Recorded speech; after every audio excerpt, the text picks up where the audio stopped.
Allez hop, c'est balancé sur YouTube. Et je déconne, il a pas de batterie. Bon, ça fait longtemps qu'on s'était pas vu. Et ouais, j'étais dans les travaux, j'ai pas pu finir ce que j'avais commencé. Chose que je déteste. Et mais bon, c'était bien plus urgent de faire des travaux et bien plus rentable. Donc, l'histoire est très longue, mais je vais essayer de faire court. Je vais faire très court même, parce que si je dois te raconter l'histoire, je te mens pas, il faut une journée. J'ai du coup, j'ai rétrofité mon parc assist. C'était pas du tout voulu. En fait, tu sais, j'avais mis un Discover Media PQ, et depuis que j'avais mis cette autoradio là, en fait, j'avais plus l'affichage de l'OPS. Je vais te montrer. Toi, cette petite voiture là. En fait, j'avais plus l'affichage. C'était tout le temps nu comme ça, quoi. Et du coup, en fait, j'ai échangé avec Chris de Montpellier, lui qui m'avait codé le compteur. Et il m'a dit, ouais, je connais quelqu'un qui a fait la modif, tout ça. Et effectivement, il a dû changer le boîtier OPS. Donc le boîtier OPS, c'est ce qui gère tes radars de stationnement et ton parc assist si tu en as un. Donc après avoir commandé plusieurs boîtiers, ça allait pas parce que je suis le seul couillon qui fait ça en France. Enfin, en tout cas, j'ai pas vu d'autres couillons qui l'avaient fait. C'était très difficile d'avoir les infos pour avoir les bonnes refs de boîtier, etc. Bien que je me suis fait quand même un petit peu aider par mon pote Julien. Donc du coup, au final, j'ai réussi à trouver le bon boîtier. Pour faire court, en fait, moi avant j'avais le PLA 1.5 et là maintenant, maintenant j'ai le PLA 2.5. Donc le PLA 1.5 il prend en compte que les stationnements en créneau, et le PLA 2.0 il prend le créneau et le stationnement en bataille.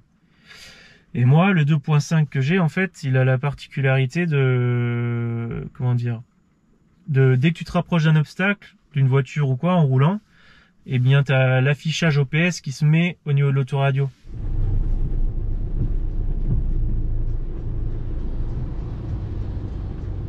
Avec ta distance, en fait. T'as plus besoin d'appuyer sur ce putain de bouton à chaque fois, là. Donc ça, c'est plutôt pas mal. Mais de base, c'était même pas voulu. Je savais pas que ça allait faire ça. Moi, je voulais juste avoir l'affichage, en fait. Donc j'avais commandé aussi des boîtiers en 3AA, enfin un boîtier en 3AA. Parce qu'en fait, on n'arrivait pas à coder le 1K8. C'était le bordel. Mon pote, avec qui je faisais le codage, il a un Touran et il a le parc assist. Et lui, il avait un boîtier en 3AA, et quand il a mis son Media PQ, il a eu l'affichage nickel. Enfin voilà, nous on avait vérifié le codage dans l'autoradio, il y avait bien le codage pour l'affichage OPS, tout ça. Donc ça venait vraiment d'autre part, quoi. Donc quand j'ai mis le boîtier 3AA et que j'ai vu que j'avais l'affichage, mais j'avais pas les radars qui fonctionnaient et tout, enfin bref, j'ai fait des recherches dans tous les sens. Je me suis aperçu qu'il manquait, en fait, que les véhicules qui avaient le boîtier en 3AA avaient 6 radars devant, 6 radars derrière. La Golf 6 n'est jamais sortie avec 6 radars à l'arrière. Quand tu as le parc assist, tu as 6 radars devant et 4 derrière. Mais tu as le PLA, le parc assist, donc 1.5. J'ai dû t'embrouiller. Bref, du coup, j'ai eu la chance, à la casse. J'ai trouvé plusieurs capteurs blancs. Blanc candy et des bouts de faisceau. Donc j'ai pu me faire mon montage. De base, si tu veux, je voulais faire comme ça là. Je voulais faire comme à l'avant. C'est si tu regardes sur AliExpress, quand tu tapes PLA 2.0, ils te vendent les coupelles comme ça là, avec les capteurs. Le seul truc, c'est que si tu veux, moi je trouvais que ça allait pas trop faire esthétique à l'arrière. Et surtout, il fallait que je rachète 2 capteurs, parce que les capteurs, ceux-là, c'est pas les mêmes que ceux-là. Ça, c'est des 1C, je sais plus combien, et ça, c'est des 1T0, je sais plus combien. Ils sont plus longs, en fait. Donc, voilà. Et du coup, j'ai fait comme ça, et ça fonctionne très bien. Sur les Sirocco 1K8, ils ont pas la petite coupelle, ils sont ici, là. Sauf que ils sont protégés, parce que la garniture, elle vient au ras, là. Et moi, ma copine, elle a une Ford. et ils sont de travers à l'arrière, elle a le parc assist et ça fonctionne très bien, c'est d'origine comme ça, donc je me suis inspiré d'une Ford, j'ai un peu honte mais bon.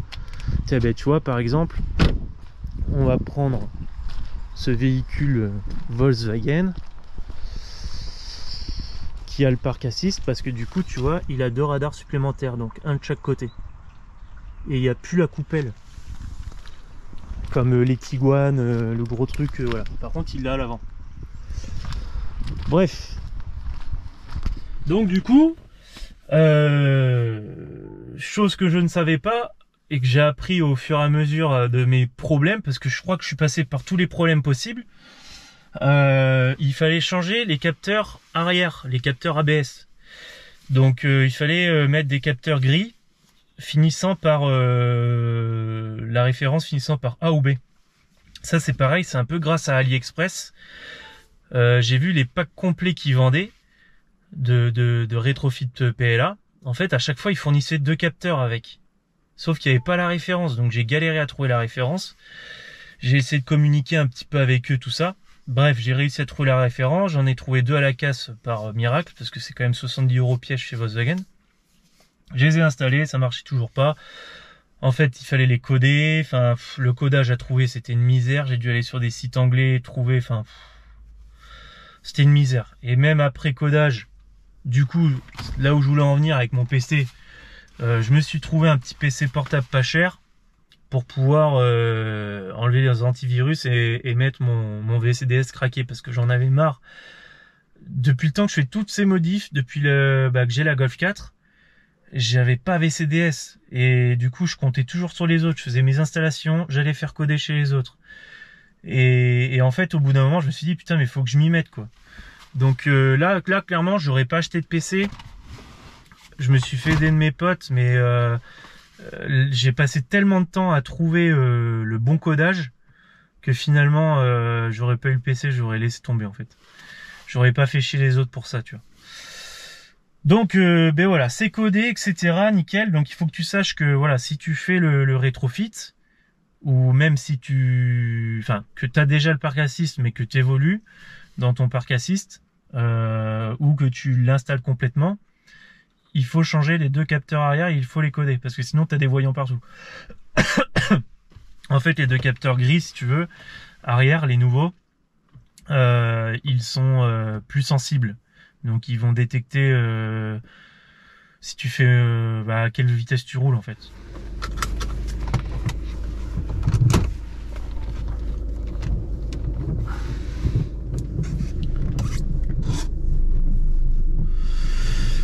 Donc, ce que je te disais, avec le 2.5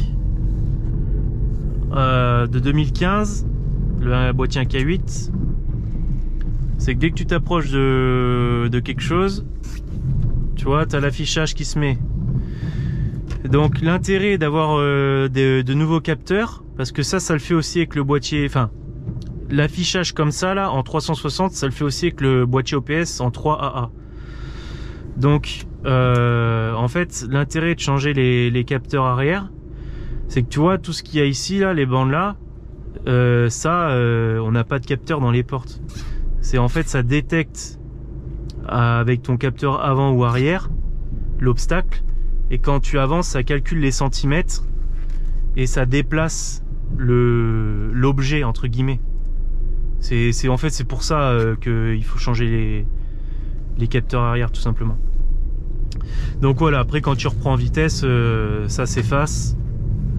Mais c'est une fois que tu as goûté, enfin moi j'avais goûté à ça sur la Golf 7 GTD que j'avais, et je trouvais ça cool quoi. Quand j'avais eu la Golf 6 après, j'avais perdu l'habitude d'à chaque fois d'appuyer sur le bouton. Allez, c'est parti. Alors, j'appuie sur le bouton de parc assist. Je trouve une place. Hop. Une fois que je l'ai trouvé, je m'engage. Alors là, je sais pas ce qu'il a trouvé. Ah d'accord, ok, il a trouvé la place d'à côté, mais je sais pas si ça va bien fonctionner parce qu'il n'y a pas de voiture à côté. Mais je vais faire le test avec vous. Ouais, parce que là, il va prendre 2 places là. Ah, peut-être pas. Je sais pas. Ah, écran noir, bizarre. Ça arrive des fois, ça bug. Putain, c'est canon. C'est canon parce que même s'il n'y a pas de voiture des deux côtés, en fait, il prend la parallèle et il arrive à se mettre en fait. Putain, ça c'est trop classe. Enfin, honnêtement, je sais me garer, mais je trouve que le concept est bien. Maintenant, il faudrait essayer en créneau. En créneau, je pense qu'il faut une voiture de chaque côté, enfin devant, derrière. Donc en fait, ce qui est bien avec le park assist, c'est quand t'es un peu que t'es pressé, tu vois. Bon, là c'est pas une place, là c'en est une. Quand t'es pressé et que t'as du monde qui arrive derrière toi, ça te permet de vite faire ton créneau en fait. Hop.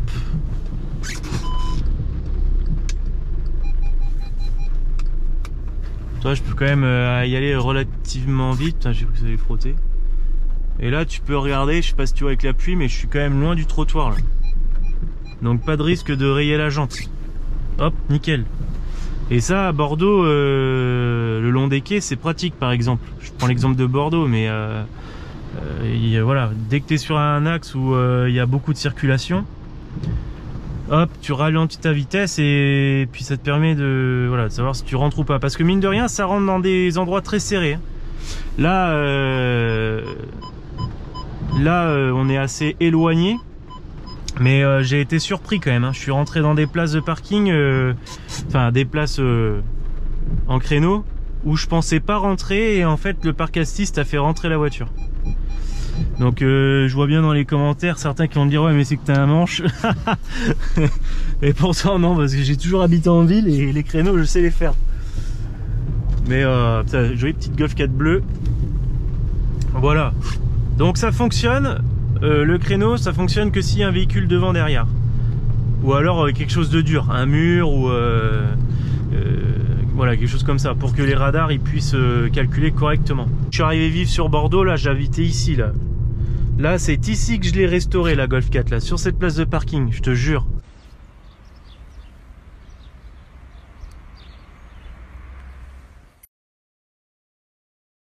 C'est comme si...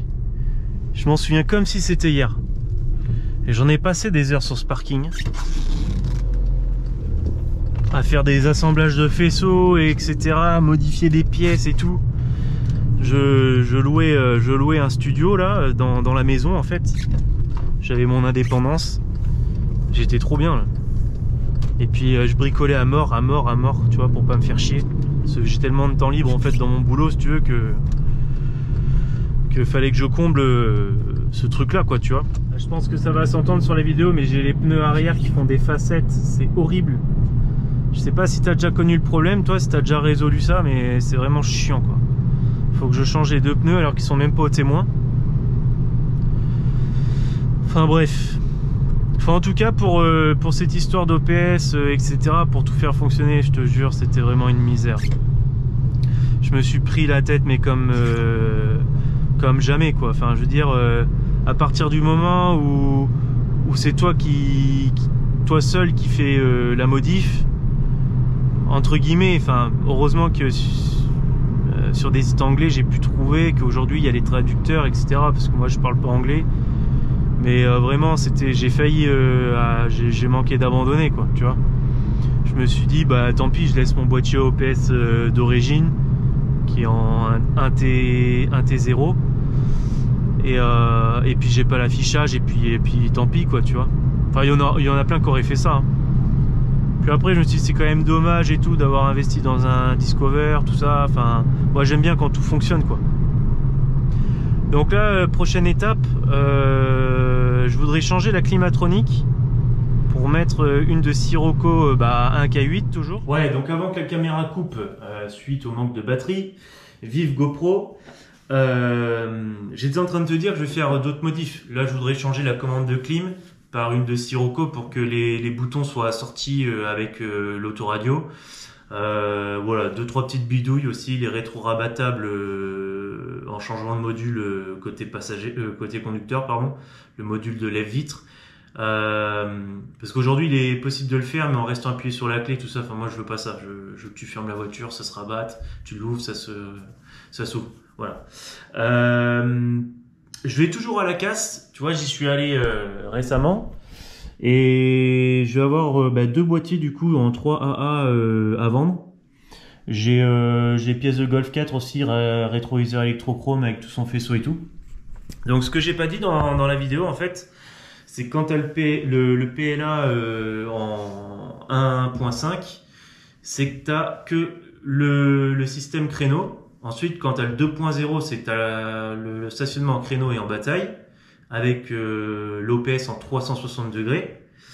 Et quand tu as le 2.5, c'est ce que j'ai en fait. Tu as créneau, bataille, et puis tu as le rapprochement, là, l'affichage automatique. J'ai même, en fait, je sais pas si moi j'ai le 2.5 ou le 3.0. Parce que le 3.0, j'ai vu, c'est sûr, tu peux te garer aussi en travers.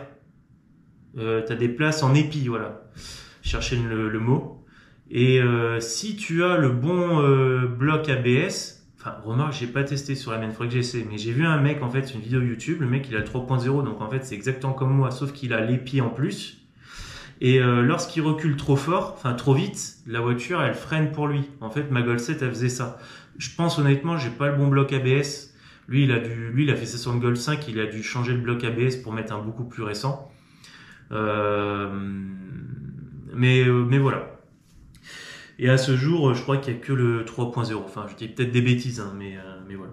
Enfin, en tout cas, il y aura d'autres modifs, il y aura d'autres vidéos. Si tu as des questions, bah, t'hésites pas, tu me poses la question en commentaire pour des références, tout ça, parce que moi, j'aurais bien aimé qu'on m'aide. Et il y a des mecs qui m'ont pas répondu. Pourtant, j'ai fait une bonne traduction en anglais et tout ça, parce qu'il y a quelques vidéos qui circulent sur YouTube. Enfin bref, voilà, dire bonjour, salut quand tu me poses une question, parce que ça c'est un truc qui m'énerve sur YouTube.